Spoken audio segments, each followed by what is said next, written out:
주님께서 나는 귀신 들린 것이 아니다. 오직 네 아버지를 공경하는 거다. 나를 공경하는 거다. 이렇게 말씀을 하셨다면 자기 미화가 될 것입니다. 그런데 주님께서 뭐라고 말씀하시냐면 내 아버지를 공경함이거늘 너희가 나를 무시한다. 이렇게 했습니다. 이게 무엇을 강조하는 것인지를 알 수가 있습니다. 너희가 나를 무시한다. 하나님께 속하지 않은 사람은 사람을 판단하고 사람을 무시한다.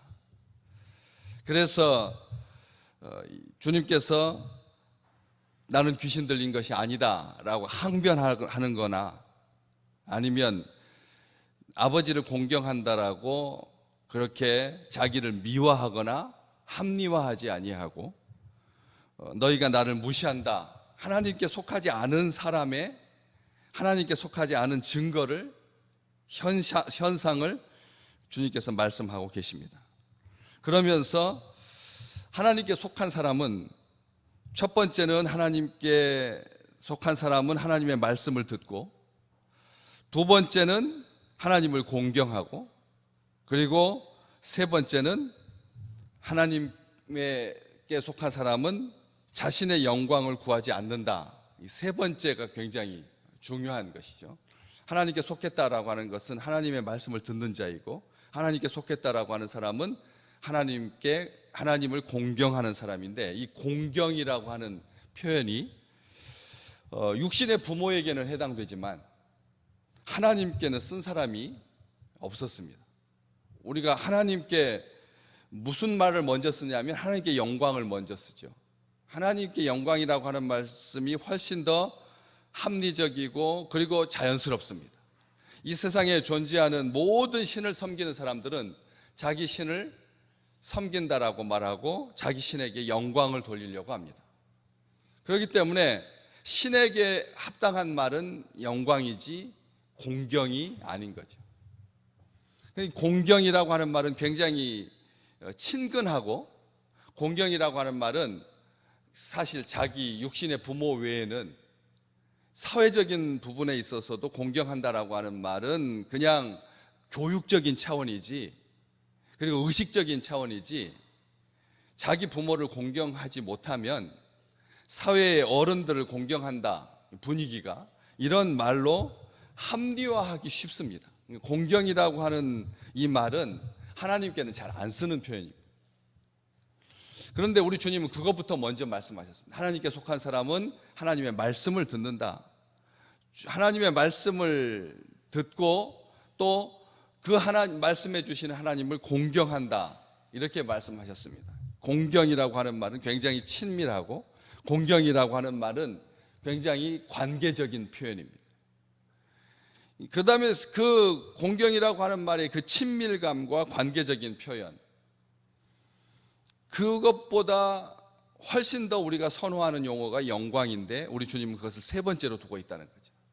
우리가 하나님께 속한 자로 하나님의 백성으로 평생을 살면서 하나님의 말씀을 듣는 자세 하나님의 말씀을 듣고자 하는 자세 말씀하시면 듣겠나이다 내게 주시는 말씀으로 받는 자세 굉장히 소중하고 두 번째는 하나님과의 관계에 있어서 아버지로 부르고 아버지를 존경하고 아버지를 공경하고 또 아버지와 함께하고 이것은 마땅히 주의 백성들이 가져야 할 하나님께 속한 자의 그런 증거이고 그리고 사명이기도 합니다.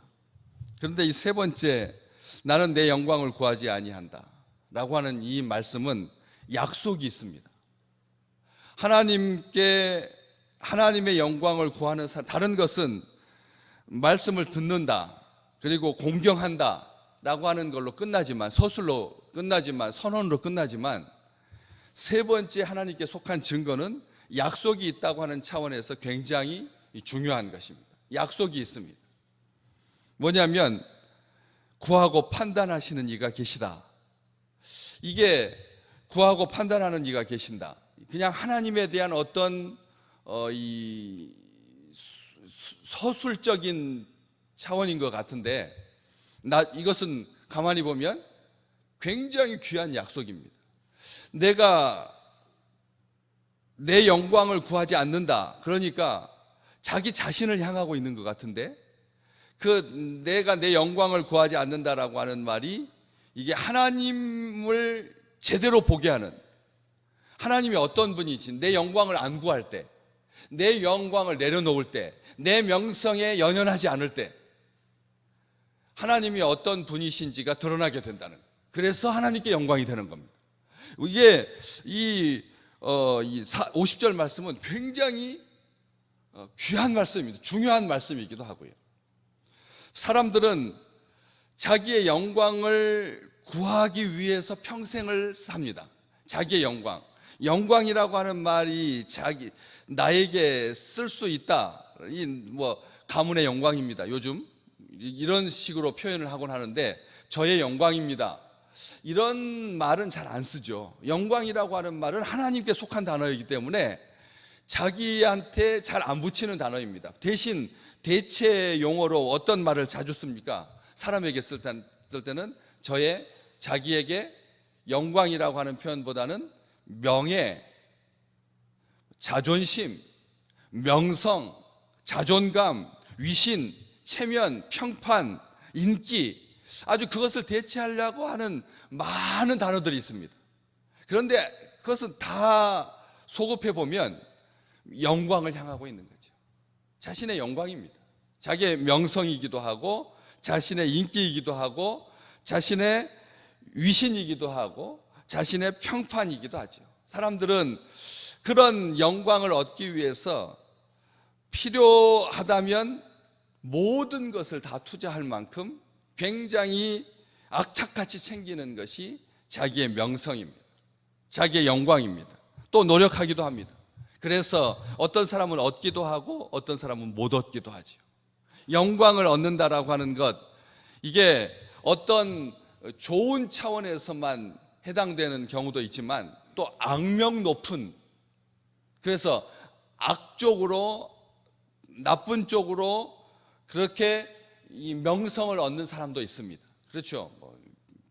도둑의, 살인범의, 이런 쪽으로 사기치는 것에 최고다, 이런 식으로 악명이 높은 사람도 있지만, 보통 사람들은 그런 쪽으로 악명이 높기를 원하지 않고 선한 쪽으로, 좋은 쪽으로, 어떤 학문적인 차원에서라든지 아니면 어떤 봉사적인 차원에서라든지 어떤 이렇게, 그런데 그 명성이, 영광이 굉장히 세분화되고 다양화됩니다. 옛날 같으면 무조건 대통령인데, 옛날 같으면 무조건 장군인데 요즘은 영광이 막걸리를 어떻게 잘 섞어가지고 국익을 선양하느냐, 막걸리를 어떻게 갓을, 한국의 갓인데 이 갓을 어떻게 잘 만드느냐, 어쨌든 영광을 얻을 수 있는 분야가 이렇게까지 많아질 수가 있을까 싶을 만큼 그런 명성과 영광 쪽이 굉장히 확대되었습니다. 그래서 그 영광을 얻기 위해서 많은 사람들이 훈련하고 자기 기술을 닦습니다. 인내하고 절제합니다. 집중합니다. 평생을 거기에 헌신합니다. 나쁜 쪽으로 평가하자면 자기 몸값 높이려고 하는 건데, 이 자기의 이름을 떨치려고 그렇게 애쓰는 것이지만, 어쨌든 명성이라고 하는 것, 영광이라고 하는 것은 사람들이 자기 인생을 살아가는 동기이고 목적일 수 있습니다. 여러분, 자신의 영광을 위해서 사는 사람은 평생 거기에 헌신합니다. 자기 영광을 위해서 헌신합니다.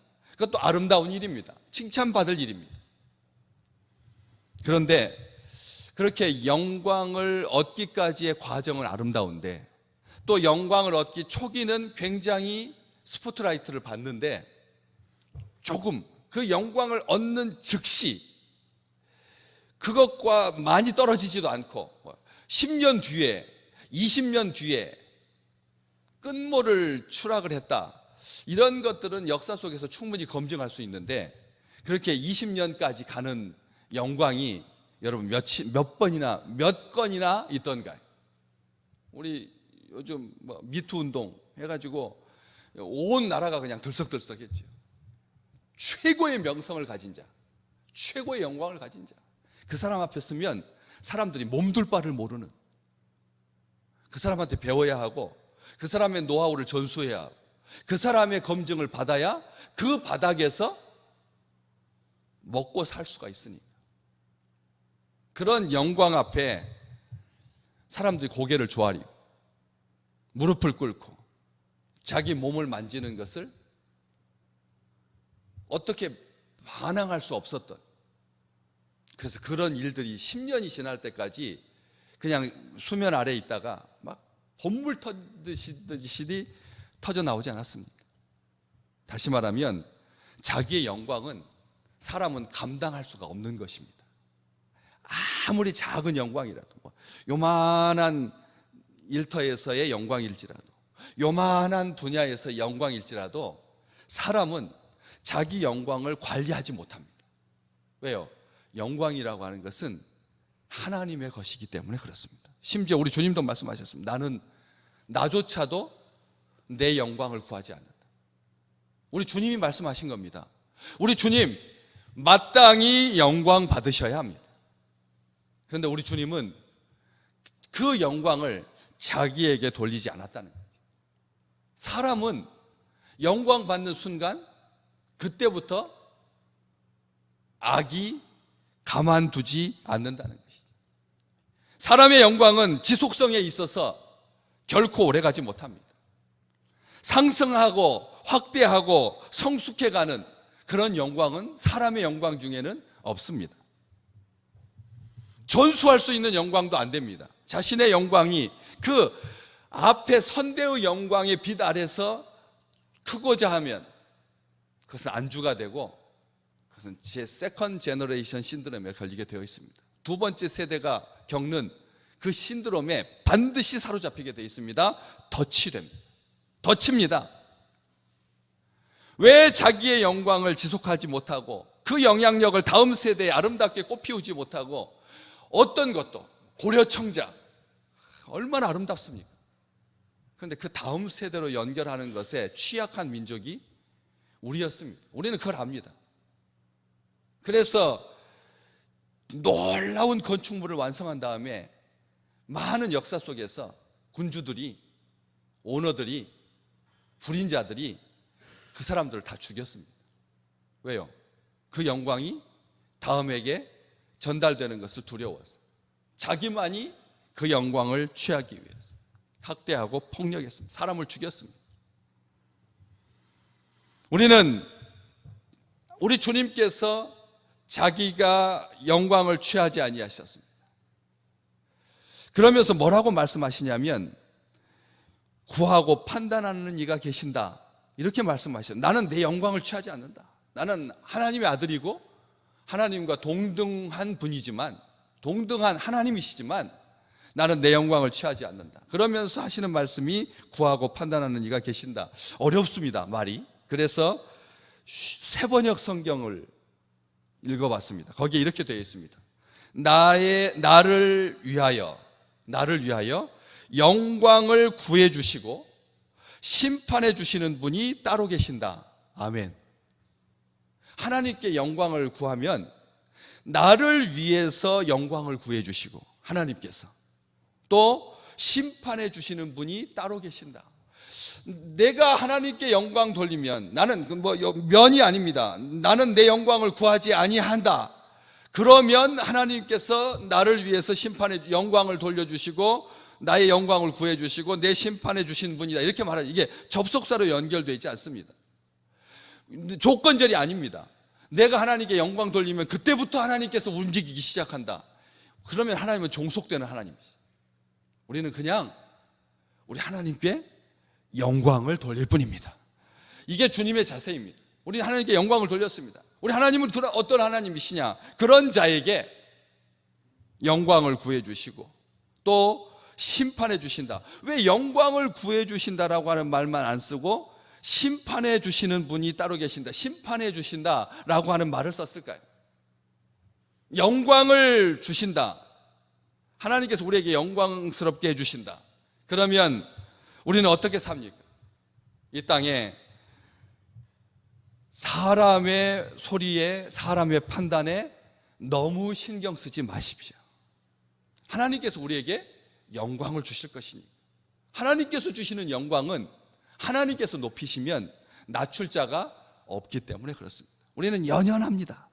아주 순간이라도 내 명성이, 내 인기가, 내 자존심이 추락하는 것에 대해서, 아니면 간섭받는 것에 대해서, 그리고 아니면 오해되는 것에 대해서 굉장히 신경 쓰는데, 하나님께서 높이시면 땅의 소리에 연연하지 않게 되는 것이죠. 땅의 소리에 연연하지 않습니다. 그러면서 하나님께서 심판하신다라고 말씀하십니다. 땅의 소리, 사람을 비방하고 사람을 조롱하고, 우리 주님께서 말씀하셨죠. 너희가 나를 무시하는도다. 49절 말씀. 무시하는 것, 이게 얼마나 사소한 겁니까? 얼마나 작습니까? 이것은 죄라고 사람들은 취급하지도 않습니다. 그런데 그것을 누가 심판하신다고요? 하나님께서 심판해 주신다. 이 무시가 자기 자존심을 건드려서 그 무시 앞에 사람들이 무너집니다. 무시 앞에 어떻게 감히 나에게 이럴 수가 있나? 경찰들이 사전에 피의자에게 이 공소 사실을 노출시켜가지고, 그래가지고 점점 사회적으로 압박감이 오니까 그것을 견디지 못해서 세상을 떠났습니다. 아무리 그 사람이 존귀한 자이고 제대로 된 길을 갔더라도 결국은 어떻게 됐습니까? 무너지고 말았습니다. 이 무시라고 하는 게, 사람은, 우리는 뭘로 사는 사람입니다. 우리는 무엇으로 삽니까? 우리는 무엇으로 삽니까? 이게 감정이 얼마나 소중한 건데, 이게 무시, 우리 주님도 사람들이, 예수를 믿은 사람들이 자기를 무시했다, 이 무시했다라고 하는 이 감정, 자기가 무시당하고 한다는 이 감정이 사람을 얼마나 절망스럽게 하고 얼마나 힘들게 하는, 그 무시하는 감정이 사람을 살인하게 되는, 사람을 죽이게 되는, 사람이 죽는 겁니다. 그렇기 때문에 그 억울함이 하나님께서 갚아주시지 않으면 그냥 무시당한 채로 끝나고 마는 것이지. 우리 하나님은 그래서 영광을 주시고 구하고, 영광을 구한다, 내 영광을 구해 주신다, 그리고 심판해 주신다. 하나님께서 우리에게 영광을 주시고 하나님께서 우리를 위해서 심판해 주시고, 그래서 이 땅에 사는 날들 동안 땅의 소리에 너무 연연해하지 아니하도록 하나님께서 우리와 이 놀라운 축복을 우리에게 허락해 주고 계시는 것입니다. 나중에 요한복음 17장으로 쭉 가면, 스스로 말하는 자는 자기 영광만 구하지만 보내신 이의 영광을 구하는 자는 참되다, 그 속에 불의가 없다. 이게 이제 심판하고 연결되는 용어입니다. 우리가 하나님께 영광을 구하는 사람은, 하나님 보내신 자의 영광을 구하는 사람은 참된 사람입니다. 이 참되다라고 하는 말도 거짓과 구별되는 말이고 심판이고 법적인 용어입니다. 굉장히 이게 참되다, 이게 착하다라고 하는 뜻이 아닙니다. 무시한다라고 하는 말이 그냥 무시로 끝나는 것이 아닙니다. 그렇기 때문에 그 속에 불의가 없다, 하나님께서 그것이 드러나게 해 주신다는 말씀입니다. 오늘 우리는 삽니다. 오늘 사시면서 억울한 죽음들을 많이 듣게 됩니다. 억울한 죽음, 그 사람이 잘못한 것 아닌데 모든 죄를 그에게 뒤집어 씌워서, 이번에도 국방부에서 그런 일이 발생했지 않습니까? 우리 중에서 누가 그냥 나쁜 짓 했다고, 그 모르는 사람이 탄약고로 가까이 오는 것을 봤다고 말하면 우리 모두가 다 편하게 잘 수 있다. 이게 우리의 지금 실상이거든요. 한 사람이 십자가를 지면 우리 모두가 다 발 뻗고 잘 수 있다. 근데 그 사람 아무도 모르면 이제 막 위에서부터 감찰부가 와가지고 그냥 우리를 한 달, 두 달, 석 달 막 조사하고 막 끌려다니고 연대 책임 묻고, 그래가지고 지휘관들 다 직무 정지당하고 진급에 장애를 받는다. 우리는 이런 억울함이 20년 전에 있었는데, 30년 전에 있었는데 다 국가인권위원회에서 이제는 다 밝혀지고 있습니다. 오늘 우리는 하나님께서 심판하신다는 거예요. 이 역사가 심판하는 게 아니라 사람이 지나고 나서 그런 안타까움에 대해서 긍휼한 마음을 갖는 것이 아니라 하나님께서 친히 심판하신, 자기의 자존심, 자기의 명성, 자기의 인기, 자기의 자존감, 자기의 위신, 자기의 체면, 자기의 평판 너무 연연하지 아니야. 오히려 더 큰 온전한 영광을 받으시기에 합당하신 하나님께만 마음껏 영광 돌려드린 귀한 주의 백성들 되시기를 주님의 이름으로 축복합니다.